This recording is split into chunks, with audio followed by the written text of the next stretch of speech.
Que momento sem igual, cresce na fé e no saber. Vem com a família pra IBD. Vem com a família pra EBD. Vem pra EBD. Olá, meus irmãos. Nós estamos de volta para mais uma lição sobre missões mundiais. Hoje é a 11ª, que tem como título Intercessão Missionária. E o texto básico está em Ezequiel 20:30.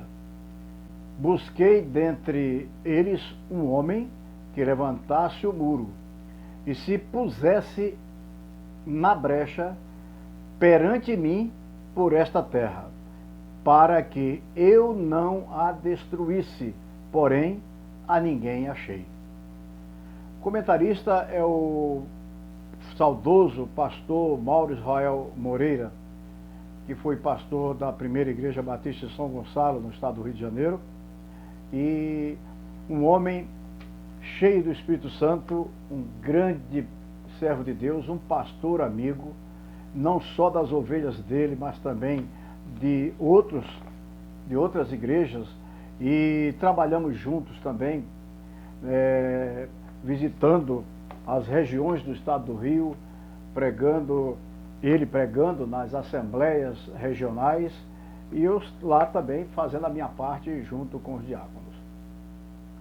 Na introdução desta lição, ela vem falando que a história de missões cristãs só será completa e autêntica se acreditar a intercessão dos crentes e das igrejas, o seu sustento essencial.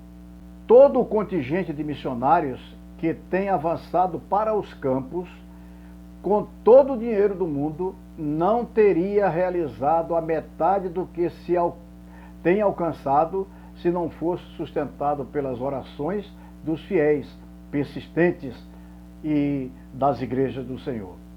Esta é a importância da intercessão missionária.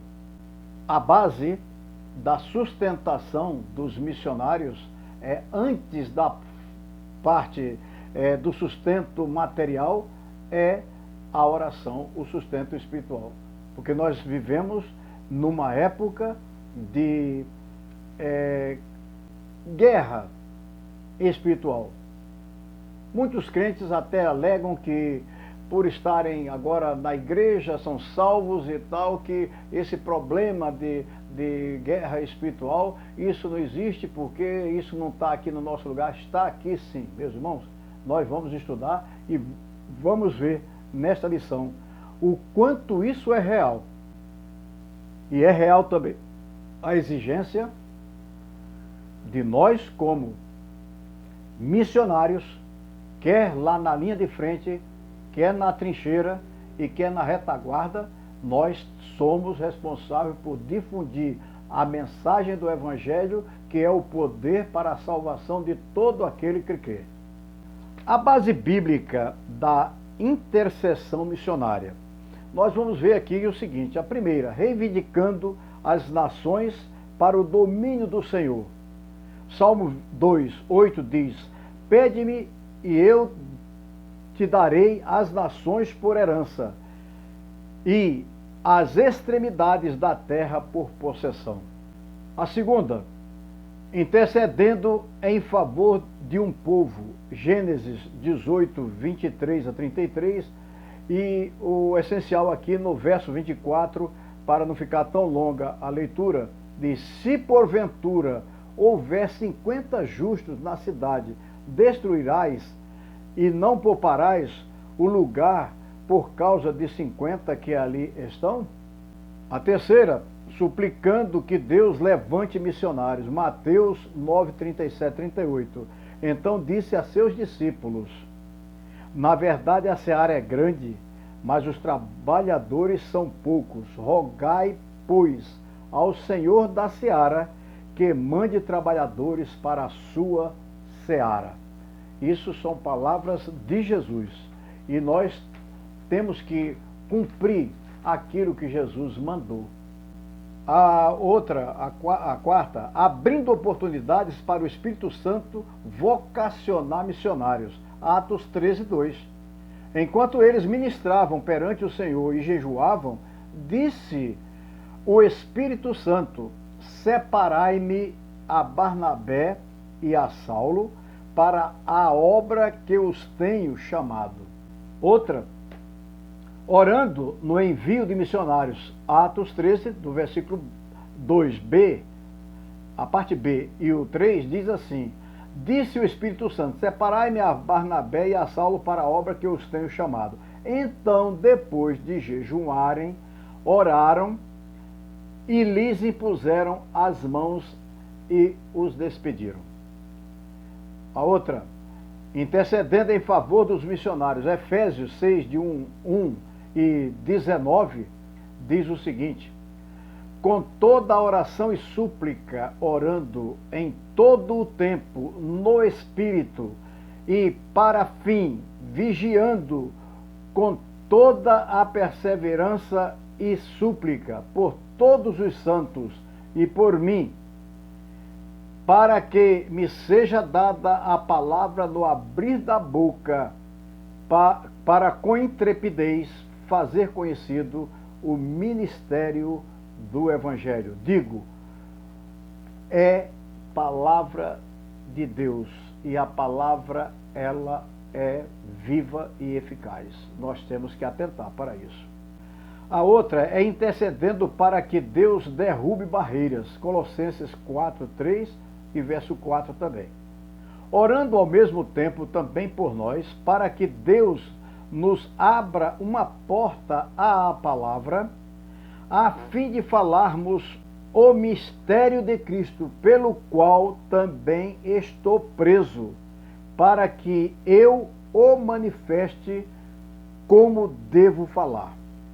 E segundo Tessalonicenses 3:1 diz: finalmente, irmãos, orai por nós, para que a palavra do Senhor se propague e seja glorificada, como também o é entre vós. E uma outra, e para encerrar essa primeira parte, intercedendo em favor dos pecadores. 1 Timóteo 2:1, 3, 4. Exorto, pois, antes de tudo, que se façam súplicas, orações, intercessões e ação de graças por todos os homens. Pois isto é bom e agradável diante de Deus, nosso Salvador, o qual deseja que todos os homens sejam salvos e cheguem ao pleno conhecimento da verdade. Missões, que nós estamos estudando, é o agir da igreja cumprindo a ordem do Senhor Jesus Cristo. Ide por todo o mundo e pregai o Evangelho a toda criatura. E o Evangelho, como todos nós sabemos, é o poder de Deus para a salvação de todo aquele que crê. O segundo ponto trata da intercessão missionária como fator de envolvimento significativo com missões. A oração é um poderoso fator de envolvimento entre o crente com a obra missionária. Há pessoas que assumem um sério compromisso com missões, mas não são chamadas por Deus para ir para os campos. Certamente o Senhor tem um propósito para elas.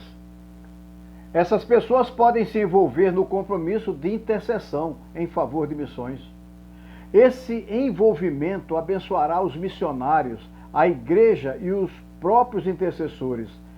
Lhes trará uma grande alegria interior e as fará perceber que são participantes efetivos e envolve no reino de Deus e propagando, ou seja, mostrando o avanço do reino de Deus no mundo. Também é de grande valia que se fortalece o vínculo de relacionamento e comunicação entre o missionário e a igreja. Para isso a igreja deve buscar, junto às agências missionárias onde estão os seus missionários, aqueles que vocês estão orando, para ter as as informações do campo, dele, da vida da família dele e também do ambiente onde ele trabalha, né? Então vamos lá. Os intercessores precisam ter permanentemente informações atualizadas dos campos. Para isso, a igreja deve ter um promotor de missões, ou seja, um líder de missões, que é o responsável por manter os intercessores informados sobre os campos e que essa comunicação seja de forma ágil e instantânea, para que ele ore por aquele momento que o missionário está passando lá no campo. O líder de missões da igreja deve organizar grupos de oração e mantê-los atualizados com as informações de cada obreiro, ou seja, de cada missionário. O campo onde ele atua, suas dificuldades, sua saúde, os momentos de alegria junto àqueles com quem ele trabalha, como anda o seu trabalho aí também no local onde ele está trabalhando, né? Estes grupos podem ser formados para um determinado dia numa sala preparada com as informações dos campos com os seus respectivos missionários. Todo esse envolvimento leva o intercessor a se envolver cada vez mais com a obra missionária, que no sustento pela oração, pelo sustento financeiro, pelo encorajamento para aqueles que desejam partir para o campo e até pela sua própria prontidão, do eis-me aqui. Não é porque eu acho que eu tenho que estar lá na ponta, eu tenho que ser um missionário de campo. Não. No exército não tem todo mundo na frente. Tem os da trincheira, tem os da retaguarda. Da vanguarda tem um montão, mas acontece que não todos são. E tem os outros que ficam dentro, fazendo as estatísticas, fazendo os seus controles e calculando como resolver o problema de enfrentamento com o inimigo. Bem, vamos mais à frente. A terceira parte. A intercessão missionária como arma eficaz na guerra espiritual de missões. Todo seguidor de Jesus sabe que está, neste momento, sempre em guerra espiritual.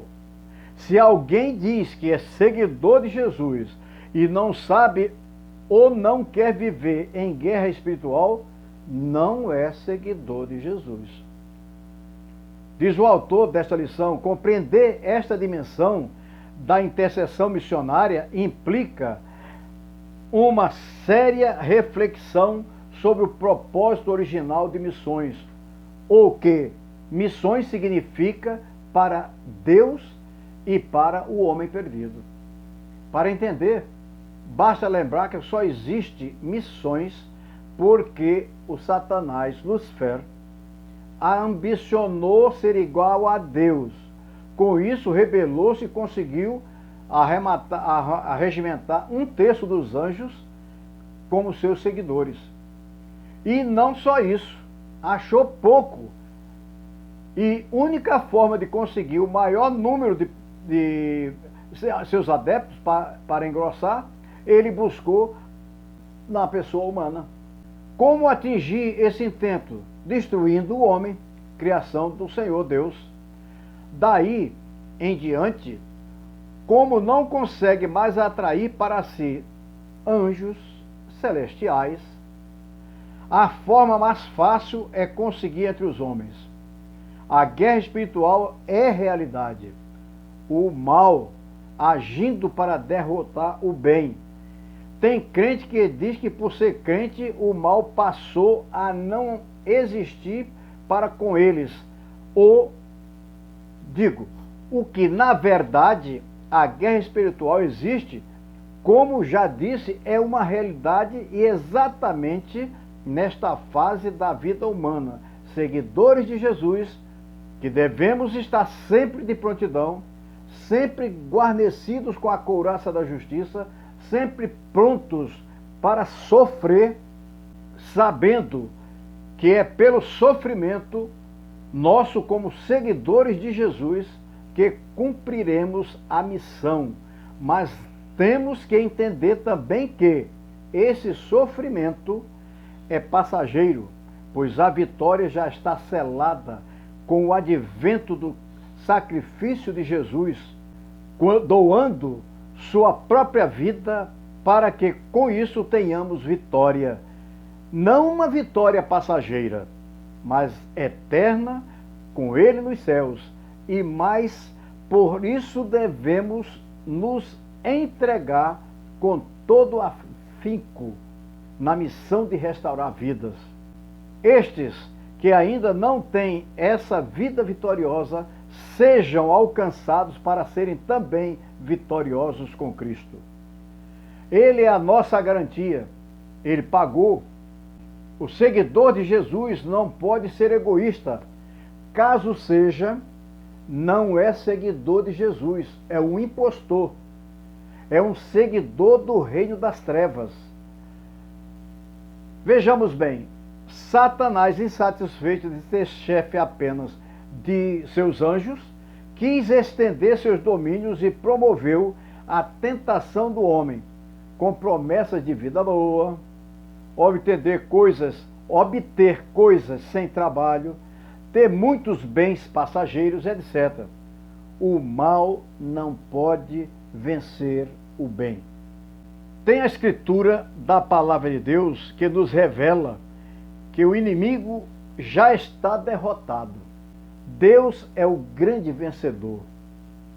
Não há mais nada que possa mudar esse fato. É só uma questão de tempo, enquanto as profecias são passadas em revista. Como crentes devemos entender assim e viver isso. É um estilo de vida. Deus enviou seu Filho Jesus Cristo ao mundo para libertar, resgatar, restaurar os seres humanos. Isaías 61, de 1 a 4. Sua morte e ressurreição consolidaram a eficácia da sua missão. Deus está restaurando para si o reino que lhe havia sido usurpado. A obra missionária é, portanto, uma batalha. O inimigo não se conforma com estes atos, e isto torna a batalha ainda mais acirrada. A igreja, meus irmãos, avança por ordem do grande general Jesus Cristo, com a garantia de que as portas do inferno não prevalecerão contra ela. Mateus 16, 18. Nessa batalha, os mísseis da oração intercessória constituem-se em arma indispensável no arsenal do exército de Deus. Alguns soldados são convocados para lutar na vanguarda, na linha de frente. Outros participam da batalha nas trincheiras de oração. Nossos missionários precisam ser sustentados por nossas intercessões permanentes. As hostes inimigas não se sustentarão diante do bombardeio de nossas orações e serão forçadas a recuar. Então se cumprirá cabalmente a profecia. O reino do mundo passou a ser do nosso Senhor e do seu Cristo, e ele reinará pelos séculos. Apocalipse 11:15. A quarta e última parte desta lição fala sobre a intercessão missionária como expressão de inconformação com a perdição e desgraça da humanidade. O pecado tem imposto à humanidade uma vida de limitações, infelicidade e desgraça. Como Neemias, em sua visita às ruínas da cidade de Jerusalém, podemos afirmar: bem, vede vós o triste estado em que estamos. Neemias 2,17. Ao passarmos pelo mundo, constatamos o lamentável estado em que se encontra a humanidade. Vemos vidas destruídas, lares destroçados, almas e nações inteiras caminhando para a perdição eterna. Como seguidores de Cristo, não temos o direito de nos acomodarmos a esta realidade. Não podemos simplesmente cruzar os braços. Nós nos negamos a aceitar esta situação de derrota e opróbrio.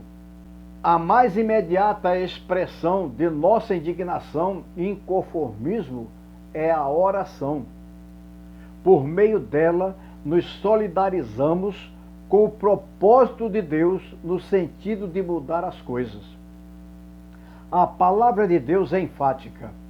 Para isto o Filho de Deus se manifestou, para destruir as obras do diabo. 1 João 3:8. A oração é o recurso pelo qual nos negamos a aceitar fatalismos reinantes no mundo, que é o fruto da ação desencorajadora do pessimismo insuflado pelo inimigo. Pessimismo, desgraça e maldade, pandemia, a televisão dizendo só desgraça, não fala uma coisa boa. Isso é coisa diabólica. E tem crente que fica perdendo tempo diante da televisão. Dobre o joelho, meu irmão, e ore pelo seu irmão que está lá na frente, na linha de batalha. O poder transformador é o evangelho do reino dos céus. Nós sabemos que o evangelho é o poder de Deus para a salvação de todo aquele que nele crê. Um dia destes, vamos contagiar o mundo inteiro com a nossa pregação, o nosso testemunho, a nossa fé, o nosso estilo de vida em Cristo. Um dia destes, vamos pintar o mapa do mundo inteiro com as cores do Evangelho de Jesus Cristo. E as orações terão feito parte da história de missões. Como diz a música cantada pelo Quarteto Gileade, aqui de Rio Verde, Goiás, a oração é a chave da vitória. Podemos dizer que a oração é uma parceria. Nós nos entregando para que Deus faça a sua vontade. Oração é conversar com Deus, oração é tocar o céu, oração feita por um justo tem o seu valor. Oração é quando água na vida, oração pro crente é a saída, oração é acionar a fé, Deus se põe de pé. Pois a oração é a chave da vitória. Quando eu oro, logo o céu se abre. Quando eu oro, a terra estremece. Quando eu oro, sinto Deus presente, posso adorar. Quando eu oro, potestade abala. Quando eu oro, o inimigo cala. Bênção sim, posso aguardar. Resposta logo vai chegar. Pois a oração é a chave da vitória. Oração é buscar sustento, oração é agradecimento, oração não é só pedir, é gratidão também. Pra Josué o céu ficou parado, para Elias o holocausto queimado. Oração aquieta o mar, faz tempestade acalmar. Pois a oração é a chave da vitória. Quando eu oro, logo o céu se abre. Quando eu oro, a terra estremece. Quando eu oro, sinto Deus presente, posso adorar. Quando eu oro, potestade abala. Quando eu oro, o inimigo cala. Bênção sim, posso aguardar. Resposta logo vai chegar. Pois a oração é a chave da vitória. Quando eu oro, logo o céu se abre. Quando eu oro, a terra estremece. Quando eu oro, sinto Deus presente, posso adorar.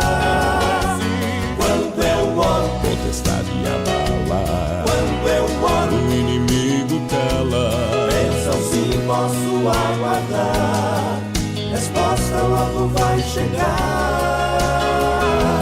Pois a oração é a chave da vitória.